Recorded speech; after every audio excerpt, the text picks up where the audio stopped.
Hi, so today I thought it was time to start getting creative again. So, with self isolating at the moment and with everything that's going on, I thought I'd start putting together a compilation of short stories. So, today I've written a short story entitled Breakfast, an ode to those self isolating.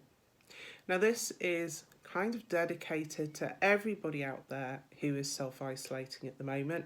It's looking at the slightly lighter side of life, um, and it's also dedicated to one of my late great heroes, Victoria Wood. So, this is Breakfast. As I tottered on the kitchen chair to get it off the shelf, I wish at times I hadn't been born with the proportions of an elf. Even on my tippy toes, it was still just out of reach. It was at these times, isolating on my own, life really was a beach. Oh, damn and blast. Well, never mind, I'll have to do without. And as I stubbed my toe on the kitchen chair, I let out a mighty shout. Ouch! My toe was throbbing. It had started to go numb. Never mind my breakfast, I could do with a tot of rum. I hobbled over to the fridge to see what I could find. I had the perfect breakfast pictured in my mind. But as I opened up the door, it revealed my current fate. The sausage and bacon were past their best, and the eggs were out of date. The mushrooms were all floppy, and the beans had gone all green. And as for the tomatoes, they were the soggiest I'd ever seen. So I wandered to the pantry to see what I could see, but to be honest, when I opened up the door, it was pretty much breakfast free. So I guess it'll be toast again. But what else can I do? My greatest wish right now would be a fry up here with you. It's not about your cooking or the fact you can reach the shelf. It's that isolating without you makes me a sad and lonely elf.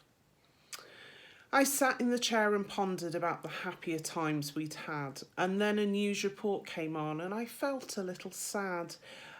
I had to pull myself together. I had needed to get a grip. So I googled coronavirus and self isolating tips. It said keep in touch with loved ones, don't be on your own. So I decided the best course of action was to pick up my mobile phone. I found you in my favourites. You were my very first choice. If I couldn't have that fry up with you, at least I could hear your voice. Sadly, it went to voicemail. Oh well, I'll try in a while. At least when I could hear your voice, it would finally make me smile. So I decided to go and make my toast, the bread a little stale. This breakfast really was pretty much a magnificent epic fail. I decided it would taste better with a little marmalade. The jar was quite an old one and the label had started to fade. But on lifting the lid, it wasn't that bad. But what else could I do? My greatest wish right now was a fry up here with you. It's not about your cooking or the fact you can reach the shelf. It's that isolating without you makes me a sad and lonely elf. So that I thought, in this situation, what would you tell me to do? I picked up my mobile phone again, but I couldn't get through to you. I decided to do a shopping trip while all my stocks were depleted. No matter what Corona did, I wasn't to be defeated. Now you always do the shopping, so I thought I'd write a list. And once complete, I left the house with the paper gripped in my fist. I really had to be quite brave. Well, what else could I do? Because all I really wanted was a fry up here with you. It's not about your cooking or the fact you can reach the shelf. It's that isolating without you makes me a sad and lonely elf. As I parked within the car park, my phone started to ring. Damn this bag, where on earth have I put the stupid bloody thing? By the time I found my mobile, of course I'd missed your call. I called straight back, but it was engaged. You were on another call.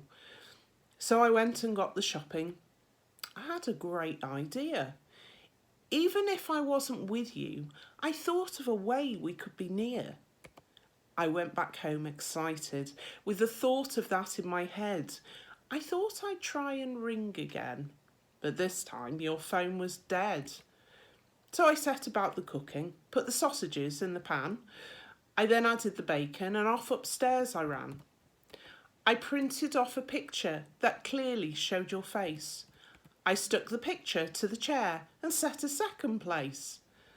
By the time I remembered the cooking, the bangers had gone black, the bacon was brown and crispy, and the beans dried out and cracked.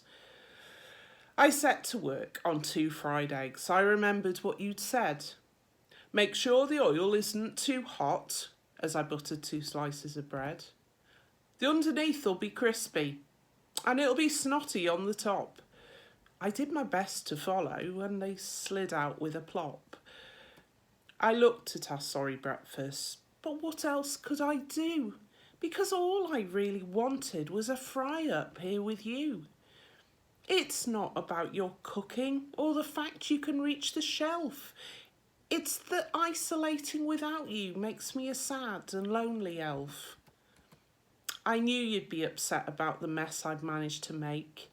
I had always been much better when it came to making cake. But I had a great idea of how to save the taste, as I didn't want our breakfast ending up going to waste. All it really needed was red sauce and it'll be okay. I am a kitchen genius, what else can I say? I patted your imaginary shoulder and kissed your paper cheek. Then as I looked up at the cupboard, I felt my knees go weak. When I tottered on the kitchen chair to get it off the shelf, the problem had been obvious, being made the size of an elf. It had been the tomato ketchup that had just been out of reach. I dropped to my knees, my head in my hands, let out a frustrated screech.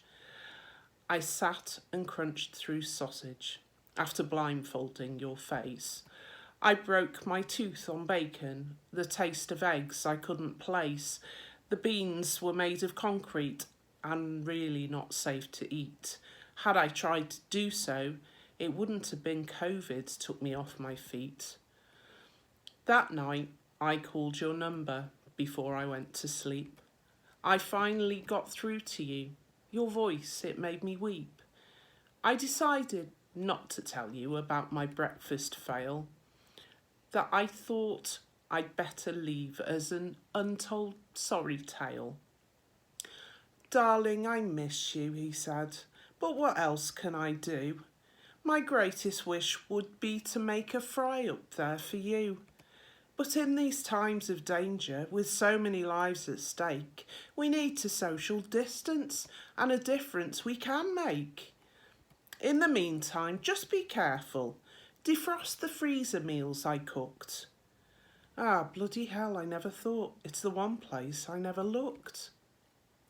I know you're no kitchen goddess, and cooking isn't your thing. So just stick to writing, love, and just eat the meals that go ping. Stay safe, everyone.